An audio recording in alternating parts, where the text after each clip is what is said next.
早晨，娱乐圈的空气似乎比往常更沉重。各大社交平台首页都被同一条热搜霸屏：王一博私人音频泄露。标题简短，却足以让无数粉丝心跳骤停。点开音频，那是一个含糊却真诚的声音，带着酒意，带着不加掩饰的情感。肖战，我喜欢你，很久了。那一刻，所有人都明白，这不仅是简单的醉话，而是一场悄无声息的风暴的开始。酒精总能让人卸下防备，把平日压在心底的情感毫无保留地释放出来。那晚，王一博在朋友的聚会上喝得有些多，有人调侃，有人起哄，他却只是笑了笑，然后拿出手机拨了一个号码。没人知道他当时的心跳有多快，也没人料到那通电话竟被人录了下来。音频中，他的声音时而轻颤，时而坚定，每个字都像是砸进听众心里的石子。消息传到肖战耳中时，他正忙于拍摄一场重头戏。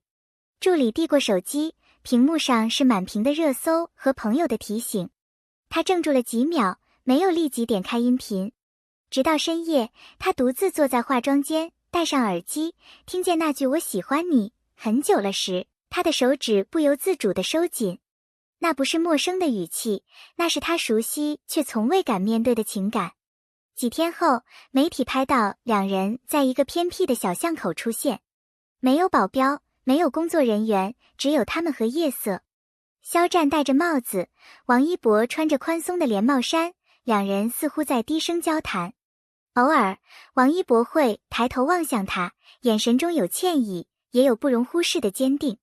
那一刻，空气中弥漫着复杂的情绪，既像是和解，又像是预告。在那次会面后，两人消失在公众视野中整整3天。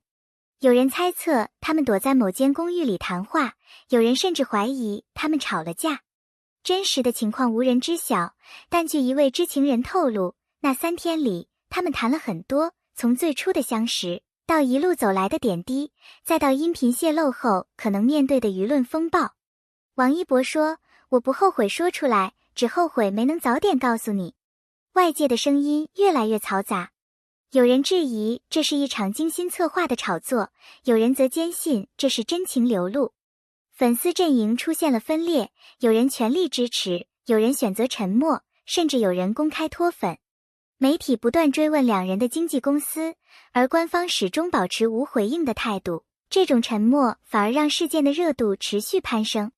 在这段时间里，肖战几乎没有更新任何社交平台，他只是偶尔转发一些工作相关的内容，但从不回应私人问题。这种沉默让外界更加猜测，是默认，是回避，还是在为王一博争取时间？没人知道他的内心正在经历怎样的挣扎。肖战的脑海中不断闪回两人过去的点滴，拍戏时的对视，舞台上的配合，后台的笑声，很多细节被他忽略多年，如今却被这段音频唤醒。他开始意识到，那份情感并不是一夜之间诞生的，而是早已在不知不觉间生根发芽。3天后，肖战主动联系了王一博，他们约在一家小咖啡馆，选了最角落的位置。咖啡香中，肖战看着眼前这个比自己年轻却执着的人，缓缓开口，我们必须谈清楚。他的语气很平静，却带着一种不容退缩的力量。那天，王一博没有任何掩饰，他的眼睛一如既往的清澈。我说的是真的，不是因为酒，也不是一时冲动。我一直知道可能会有后果，但我不想再错过。肖战沉默很久，终于抬起头，你知道，这可能会改变我们的一切。他们谈到了彼此的定位，是朋友，还是更深的关系？王一博的回答简单直接，我不想再只是朋友。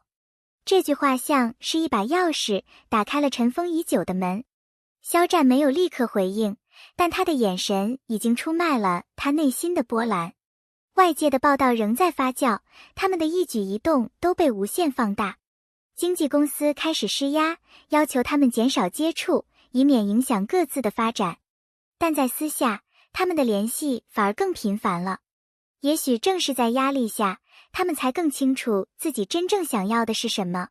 事实上，这段音频并不是无意中泄露的，背后有一个复杂的故事。录音原本存在王一博的手机里，但在一次朋友聚会后，手机被借走过短暂的时间。是谁泄露的，至今仍是谜。肖战虽然愤怒，却没有追问，他更关心的是王一博是否受到了伤害。面对铺天盖地的舆论，他们没有公开站在一起，却在各自的采访中默契地回避敏感问题。有人说这是心虚，有人说这是保护。他们知道，有些感情不必证明，沉默本身就是一种立场。肖战开始在一些小细节中支持王一博，转发一条动态，点赞一张照片，甚至在舞台上多看他一眼。这些细节被细心的粉丝捕捉到，引发了更多猜测。王一博则用行动回应，在一次采访中，他说，有些人不需要你天天说，但你知道，他一直在。随着事件的热度逐渐消退，他们面临一个选择，是继续保持表面的平静，还是勇敢走向彼此。这个问题没有立刻得到答案，但两人都明白，不管未来怎样，这段经历已经永远改变了他们的关系。不是告别的告别本身就是一道悖论，表面上像终章，内里却藏着延续的伏笔。那句微博，有些话不必再说，并非冷漠的斩断，而更像是一种保护性的沉默。而王一博的有些事不会变，又像是在用最简短的语句做一枚暗号，告诉懂的人，关系仍在，但已学会换一种方式守护。两句看似矛盾的话，在粉丝的眼里被放大、被解读、被反复咀嚼，成为他们讨论与幻想的温床。深入一点看，这种告别背后是复杂的权衡。公众人物的每一次表态都可能被商业化、政治化，甚至被某些舆论力量利用。选择不公开，不代表否认，而是衡量了爱与职业、个人安全与公众期待之间的代价。对肖战而言，沉默可能是为了给彼此留出缓冲的空间；对王一博而言，含蓄或许是为了不给对方和自己带来更大的舆论伤害。情感上，这类告别更像是两人共同达成的一种默契，不必宣誓，也不必对外证明，只在彼此细微的互动中确认存在。粉丝会从一次多看、一次低调的点赞、一个时间点一致的更新里读出他们想要的故事，媒体则会把这些碎片拼成热搜的叙事。真实的两人则在这喧嚣之外默默承担着被看与不被理解的痛。最终，这不是断绝，而是学会在光与影之间生存，对外放弃喧闹的表述，对内保留私密的温度。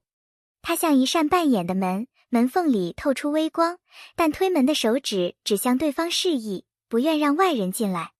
对读者而言，这种含蓄反而加倍刺激，因为未知比明说更能撩动想象，而每一次被看见，每一次未被证实，都是情感延续的注脚。新篇章不是简单的公开或否认，而是关系与个体在巨变后的再定义。经历音频泄露、舆论风暴与自我对话之后，两人面前出现的是多个可能的道路。有的人选择在公众面前坦诚，从此生活公开交织；有的人选择继续低调，把情感变成私人的避风港。还有一种更细腻的可能，把这段经历转化为创作的能量，用作品把无言的情绪表达出来。从心理层面看，新篇章意味着成熟与妥协。两位艺人都需学会在脆弱与坚强之间取舍，既要保护彼此不被伤害，也需要面对自身的真实欲望。职业上，他们也可能做出调整，挑选更能表达内心的角色，利用音乐或影视作品讲述被压抑的故事，在艺术里找到与公众沟通的新方式。这种以作品回应个人命运的路径，往往更能获得时间的温柔裁判。